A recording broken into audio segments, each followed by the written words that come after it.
الحمد للہ والصلاة والسلام علی رسول اللہ۔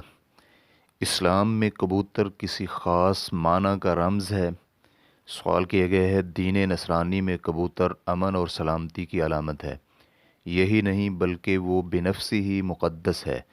تو کیا دین اسلام میں بھی کبوتر کی کوئی اہمیت ہے؟ رہنمائی فرما دیں۔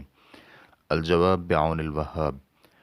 ہم نے یہ سوال فضیلت الشیخ عبداللہ بن جبرین حفظہ اللہ کے سامنے پیش کیا تو ان کا جواب تھا، دین اسلام میں کبوتر کو کوئی خاص اور امتیازی حیثیت حاصل نہیں، بلکہ کبوتر بھی ان پرندوں میں سے ہے جو اللہ تعالیٰ نے کھانے کے لیے مباح قرار دیے ہیں اور ان کا کھانا حلال ہے۔ اسلام میں کبوتر نہ تو امن اور سلامتی کی نشانی ہے اور نہ ہی کسی اور چیز کی، اور ہم مسلمانوں کو یہی کافی ہے کہ ہم اللہ تعالیٰ کے حکم کے مطابق زمین میں عدل و انصاف قائم کریں۔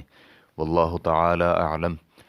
اسلام کیو اے ریکارڈنگز مؤسسۃ الشیخ محمد صالح المنجد، المملکۃ العربیۃ السعودیہ، فتویٰ نمبر 1437۔ والسلام علیکم ورحمۃ اللہ وبرکاتہ۔